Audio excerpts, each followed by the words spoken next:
नमस्कार।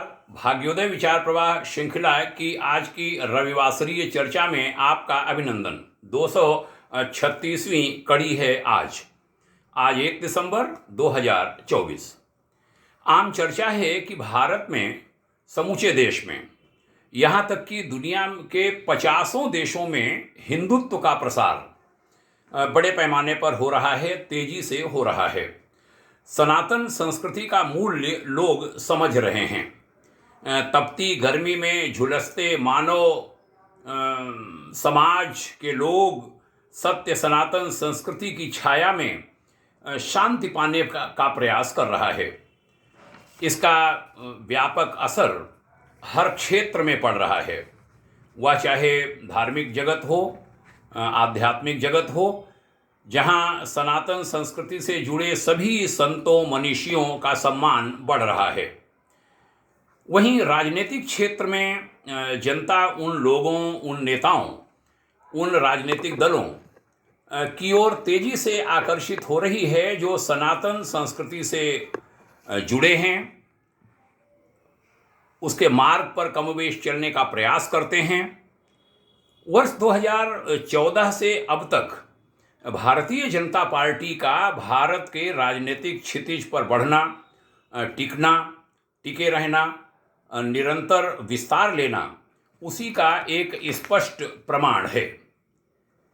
मित्रों, एक हास्यास्पद स्थिति इन दिनों आमतौर पर पूरे देश में देखने को मिल रही है।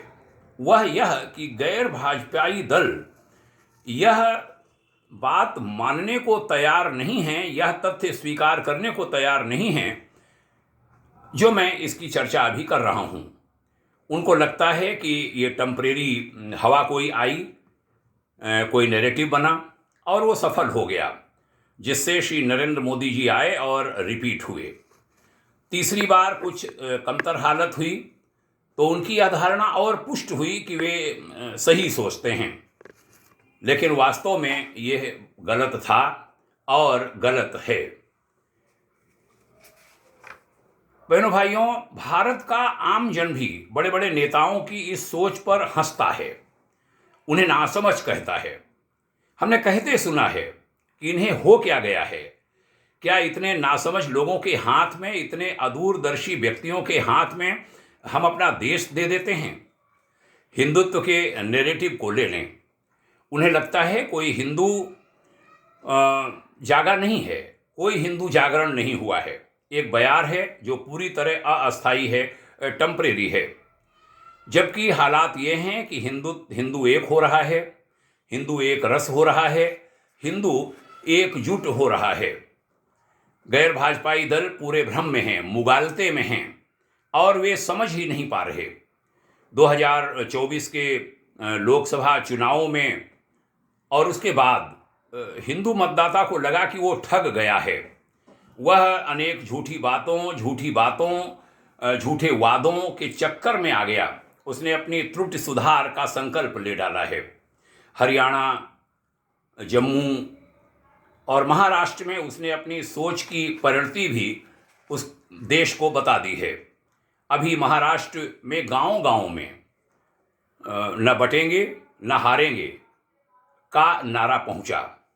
संत, व्यास, कार्यकर्ता उतर पड़े, राजनीतिक कार्यकर्ता पीछे रह गए, जनता के विभिन्न वर्ग आगे आ गए। ये बात आम गैर भाजपाई राजनीतिक दलों के समझ में नहीं आ रही, वो समझ ही नहीं पा रहे हैं। जन जन तक ये बात पहुंची कि एक खास वर्ग एकजुट हो रहा है और वह वैसे ही भारतीय शक्तियों को हराना चाहता है जैसे 1000 बरस पहले उसने हराया था और देश को गुलाम उसने बनाया था। और कई हिंदू राजा, साधु संत, व्यापारी, सेनापति यूज कर लिए गए थे। भारतीय मन सजग हो गया और संकल्पित हो उठा कि हम इतिहास की वह गलती अब नहीं दोहराएंगे। गैर भाजपाई दल समझ ही नहीं पा रहे। वो कह रहे हैं ईवीएम दोषी है उनकी मुस्लिम लीग बन जाने की गलती। यह साफ साफ कहना चाहूँगा। जनता की नब्ज पढ़िए, निवेदन करूँगा, सुझाव दूंगा। दुखी है वह लगातार ठगे जाने से। बांग्लादेश की घटना ने हिंदू समाज को झकझोर कर रख दिया है। भारतीय जनमानस को सारे लोग चुप हैं उस पर।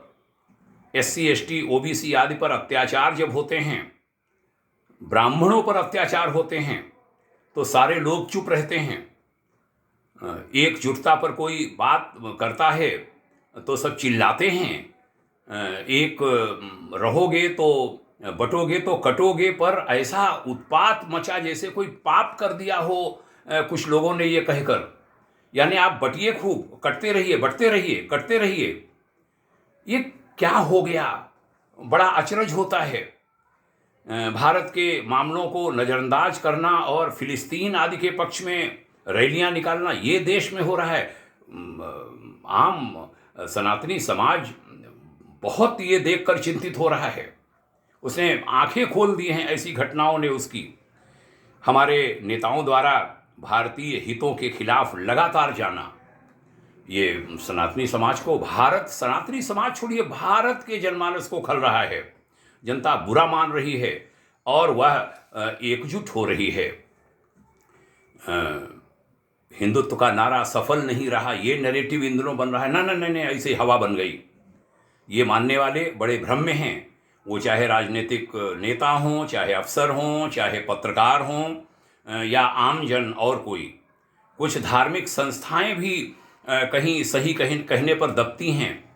हमने देखा है कुछ संस्थाओं में उनके जो अगुआ हैं, अग्रणी व्यक्ति हैं, उनके प्रमुख लोग हैं, उनके पास आवाज़ उठाई गई कि आप लोग चुप क्यों हैं। सनातन समाज की संस्थाएं भी चुप होती हैं ऐसी बातों को लेकर। बांग्लादेश आदि में जो कुछ होता है, भारत में कई बार गलत होता है, उस पर चुप रहते हैं, बोलते नहीं हैं। आपत्ति हो रही है खुलकर के सोशल मीडिया तक पर उसकी आलोचना हो रही है कि आप लोग, बड़े लोग चुप क्यों हैं, आपको आगे आना होगा। नैरेटिव यह कि हिंदुत्व का कोई असर भारत में नहीं, पूरे भ्रम में हैं आप। पक रहा था हिंदू समाज, हिंदू जनमन 1947 के बाद से अब तक। अब उसे अपना जवाब देने का मानो अवसर मिल गया है, समय मिल गया है, इसलिए वह चेत रहा है। मैं तो यहाँ तक कहूँगा कि समावेशी समाज के मुस्लिम मतदाता वह अब अपना रक्त साफ कर डालना चाहते हैं, और उन्होंने वो करके दिखाया है। 62 से 65% मुसलमान मतदाताओं वाले क्षेत्र में भाजपा के विधायक जीत जाएं 1.5 लाख मतों के अंतर से। ये चक्कर क्या है? EVM पर दोष मत ठहराइए, पूरे भ्रम में हैं आप। माननीय सुप्रीम कोर्ट 2 बार आपको हड़का चुका, डांट चुका है। चुनाव आयोग आपको कह चुका है आप आइए, सिद्ध करिए आके। वहाँ आप जाते नहीं हैं, सड़कों पर जाएंगे, रैलियाँ निकालेंगे, पता नहीं क्या हो गया है, वो नहीं हो रहा है। आप भ्रम में हैं। मतदाता अपनी गलती को ठीक कर रहा है। EVM पर ठीकड़ा फोड़ते रहे तो ऐसे ही हारते रहेंगे और ये लोग जीतते रहेंगे। या आगाह कर रहा हूँ। इधर देखने में आया कि भारत की सबसे पुरानी राजनीतिक पार्टी के पास EVM और अडानी के अलावा कोई बिंदु ही नहीं लगता है, जैसे कोई सकारात्मक और रचनात्मक मुद्दा ही नहीं है। मैंने तो एक दिन अपील की कि कमी हो, हम लोग बतावें आपको देश में के विकास के लिए क्या क्या मुद्दे हो सकते हैं। लोग उनकी सोच पर हंसते हैं, यहाँ तक कि उनके साथी दलों के लोग उन पर मजा लेते हैं। अन्य दल और अन्य उनके लोग इस पर वैसे नहीं बोलते जैसे एक दल बोल रहा है, न EVM पर, न अडानी आदि पर। मानो वे मतदाता का मन पढ़ने में सफल हो गए हैं, इसलिए वो चुप हैं और वह सही मार्ग पकड़ना चाहते हैं। भ्रम जंजाल से बाहर आएं। दल और लोग, सनातनी समाज एक हो रहा है। पंडित धीरेन्द्र कृष्ण शास्त्री जैसे नए युवक मंच व्यासों के एक कार्यक्रम में 10-10 लाख, 20-20 लाख, 50-50 लाख, कल पता चला मध्य प्रदेश में, शायद ओरछा की बात की, 1 करोड़ आदमी जमा था केवल इस पर कि हिंदुओं एक हो इसकी सभा में। ये मामूली बात नहीं है। बड़ा मुश्किल होता है कुछ लोगों को जमा करने में, राजनीतिक दलों को, और यहाँ लोग दौड़ दौड़, पूरा प्रांत एक साथ आ रहा है। बटोगे तो कटोगे जैसे राजनीतिक नारे ही नहीं हैं, समझ लीजिए। जनता के दिल दिमाग में ये बैठ गए हैं, उसके पीछे तर्क हैं, तथ्य हैं। हिंदुओं का आश्चर्य होता है कि एक रहो सेफ रहो में बुराई कैसे लोग निकाल रहे हैं। वो पूछता है क्या हम मरते रहें, कटते रहें, यही आप चाहते हैं? क्या वह पलट कर पूछ दे तो वो सेकुलर नहीं है, ये कहेंगे आप? एक गाल पर थप्पड़ मारें तो दूसरा गाल सामने कर दो, गांधी जी का ये मंत्र भारत में अब फेल हो चुका है, क्योंकि सनातन समाज ने देखा है कि थप्पड़ मारना तो दूर, बोल भर देने से गर्दन अलग कर देने की घटनाएं इस देश में होने लगी। खुलकर सर तन से जुदा किनारे लगने लगे और उस पर गैर भाजपाई दल और उनके नेता एक शब्द नहीं बोलते। सनातन समाज इसे चौंक रहा है, वो सजग हो रहा है। भारत के दलितों और पीड़ितों पर अत्याचार के समय वे मुंह नहीं खोलते, टेप लगा लेते हैं मुंह पर। और एक वर्ग के लिए एक शब्द कोई कह दे तो पूरे देश में हुआ हुआ की आवाजें आने लगती हैं। सनातनी समाज, सनातन संस्कृति से जुड़े लोग इस सबसे आगाह हो गए हैं। उनको लगा है कि हम ठगे जा रहे हैं। हिंदू मतदाता इस सबसे बहुत आजी जा चुका है। वह एक होना चाहता है। उन दलों के समर्थक मतदाता तक मन बदल रहे हैं, आम जनता की ओर से आपको बताता हूं, क्योंकि उन्हें अपने बच्चों और बच्चों के भविष्य की चिंता सताने लगी है। वो लोगों को सजग करने में खुद जुट रहे हैं कि भ्रम जंजाल से बाहर निकलो, भारतीय बनो, भारतीयों की सरकार चुनो, सब लोग मिलजुल कर रहो, एक रहो, अर्थतंत्र को मजबूत करो, खेती को मजबूत करो, पर्यावरण को मजबूत करो। इस दिशा में लोग एक साथ आ रहे हैं। यह बात कुछ लोगों के समझ में नहीं आ रही है। भाग्योदय फाउंडेशन का आह्वान है राजनीतिक दलों से कि भारतीय बनकर भारतीयों के मन को पढ़िए। सभी वर्गों से हम कहना चाहते हैं कि एकजुट हो जाओ। ये कोई हिंदू मुस्लिम की वार्ता नहीं हो रही। ये वार्ता किसी राजनीतिक दल के पक्ष के लिए नहीं है कि कोई भाजपा का कार्यकर्ता हमें समझे। मैं नहीं हूँ कार्यकर्ता, न कोई संघी हूँ। मैं एक भारतीय हूँ और हाँ, भारत अपनी सरकार का जहाँ बोध होने लगे कि ये सरकार अपनी है और जनता के हितों के लिए काम करती है, उसका पक्षधर जरूर हूँ। और जहाँ कहीं कोई गलत वो करते हैं वहाँ भी कहता हूँ। ये भारत के पक्ष में वार्ता है, भारतीय संस्कृति के पक्ष में ये वार्ता है, आपके भावी बच्चों के हित में ये वार्ता है। आप देश के साथ चलें, आप अपने साथ चलें, जिएं, आगे बढ़ें, सफल हों, यही मंगल कामना कहता हूँ। और निवेदन करता हूँ कि ये वार्ता ठीक लगे, इसको और लोगों में पहुँचाइए और इसकी बड़ी ज़रूरत है। समय तेज़ी से बदल रहा है। हिमालय के ऋषि भारत को दुनिया का अग्रगण्य देश बनाने के लिए एकजुट हैं, वो आगे बढ़ा रहे हैं।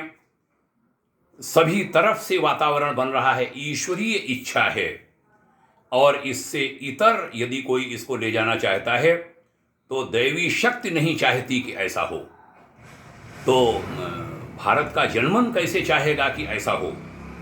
आइए देश को मजबूती दें, राष्ट्र को मजबूती दें, सभी लोग एक साथ खड़े हों, भारत को हर तरीके से मजबूत करें।